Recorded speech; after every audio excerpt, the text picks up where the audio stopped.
overlap, okay, and 0 or 0.5 vertical.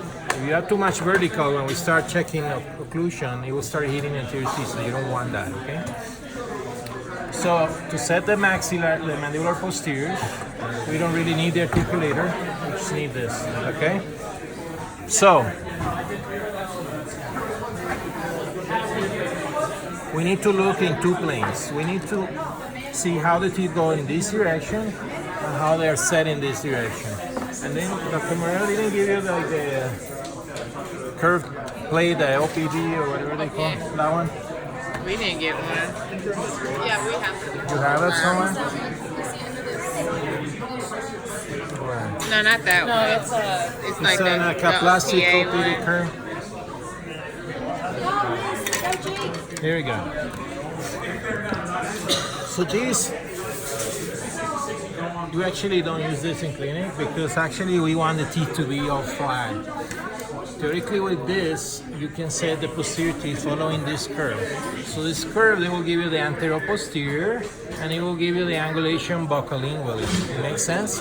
So your molar, when you're setting a tooth, let's say a first molar, or the mandible,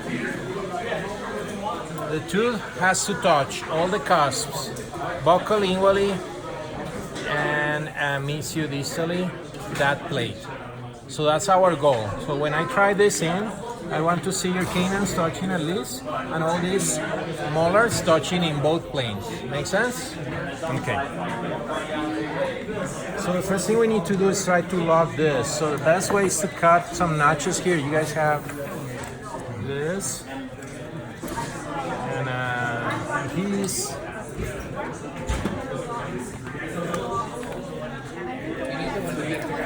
It's okay, he can put no problem.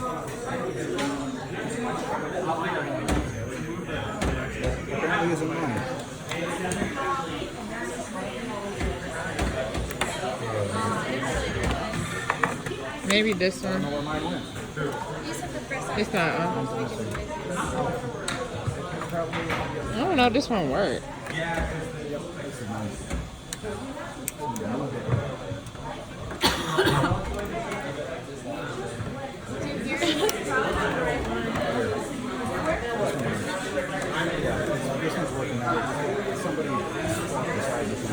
Man, this is complete.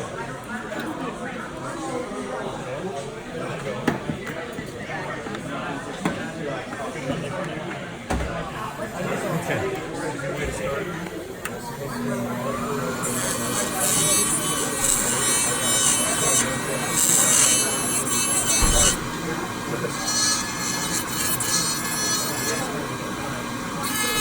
We'll cut some of the acrylic here where the acrylic that is covering the pad, retromolar pad.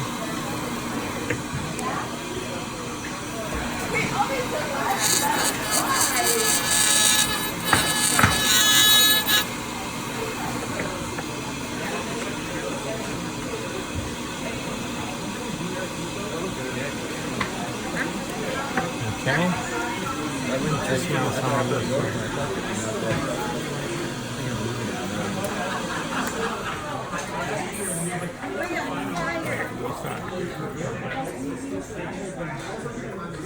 So what we'll do is, if you guys check with this plate, it's hitting too heavy on the wax here. So what I'm trying to do is get away with this wax. Do you have a 25 blade? Maybe you guys don't have a gas torch like that? But it's not sharp. Yeah. Can I steal that from you? So we can do this faster. Thank you guys.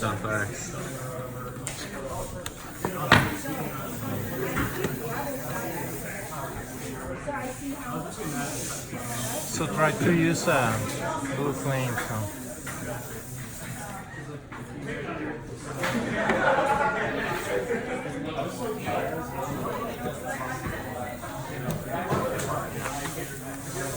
So again, you see those little, how do you call this? Wings should engage that area nicely, like that.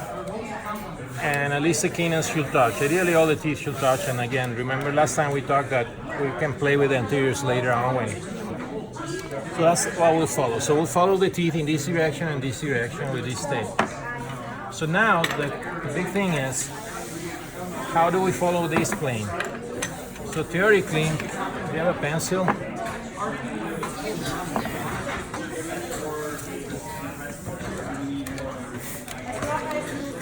So Rusty got it. Thank you guys. So the easiest way to do is mark where the pad is. This is a retromolar pad, right? So theoretically, the occlusal plane goes from the tip of the canine on the anterior to the 2/3 of the retromolar pad. That's the occlusal height that we're supposed to get. So this is the pad, and this is, let's say, half, so 2/3 somewhere there. So that's where I want to set my teeth, right? So that's probably half, so a little bit higher than that. Okay, so this is this direction, right? And then we're supposed to put the teeth on the top of the ridge, okay? So you follow this top of the ridge. Make sure you mark those lines. And then what I want you to do is, you see your line there, right? Use this as a marker, I guess.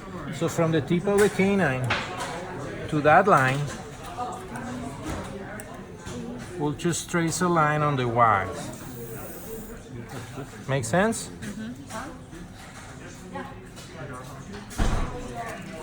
So that's kind of weird because you guys put all the wax rim almost there.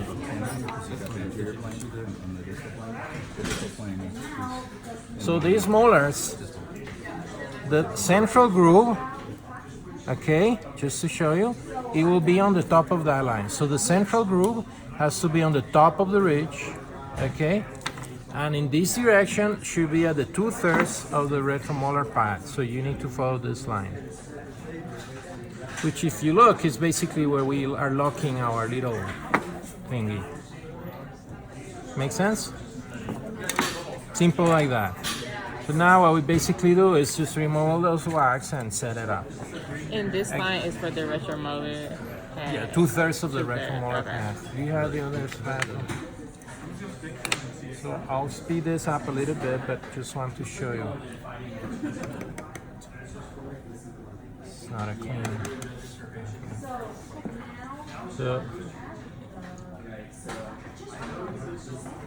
So all your beautiful work with the wax frame goes away. So always keep a little bit of the line as a reference, okay? These teeth are super small.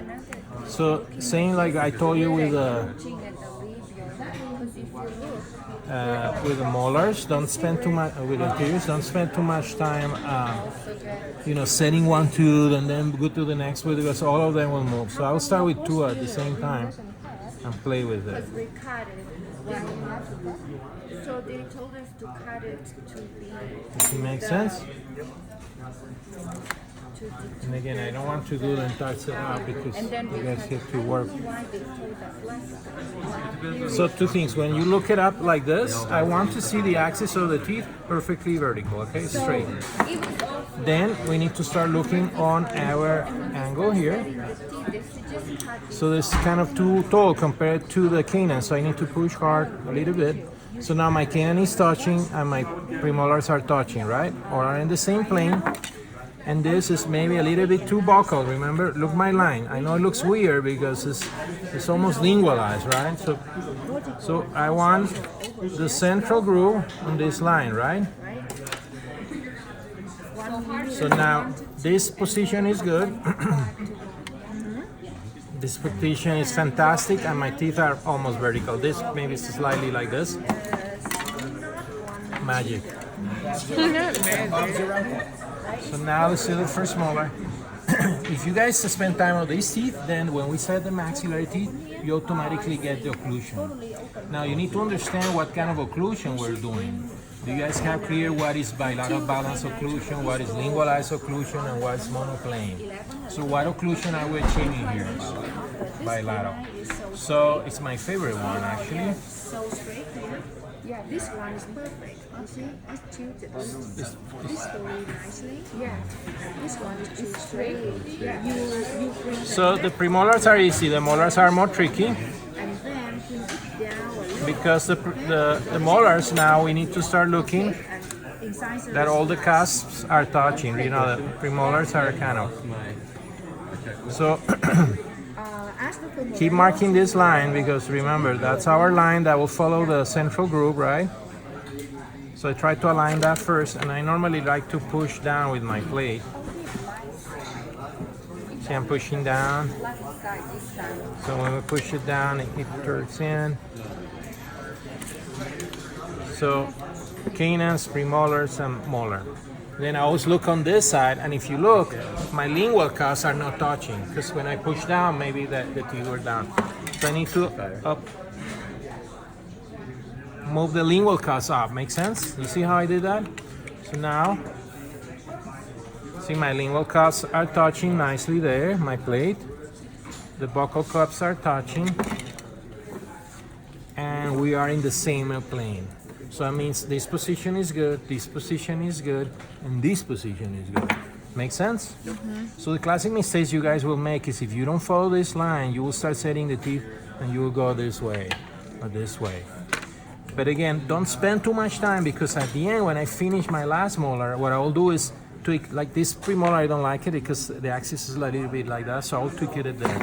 But again, it's a waste of time to do it right now because as soon as I put another tooth, they may move. So I will finalize the little movements at the end. So that's the trick. You guys spend too much time on one tooth, and then when you move your classmate says the other one will move yours. So remember, you guys are not friends, you're enemies here, okay? Wow.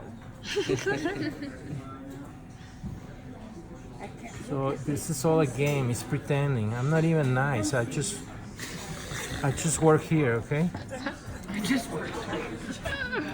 They pay me to teach you. I'm not because I like you that I'm showing you how to set this. Keeping it real. I know if it was your choice, you wouldn't be here.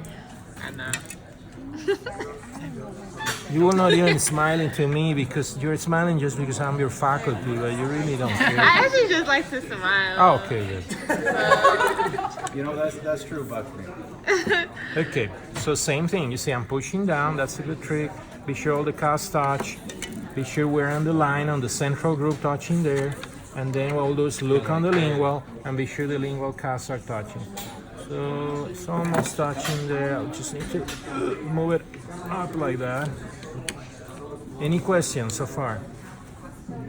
So another trick is nice to push it up with this. So you do that and up, move it up like that. Did you get that? Nope. You see that? So things that I will evaluate. I will always check from the top of the cusp that are almost there. You know, they have to be the central group there. I want to see this following my 2/3 of the retromolar pad.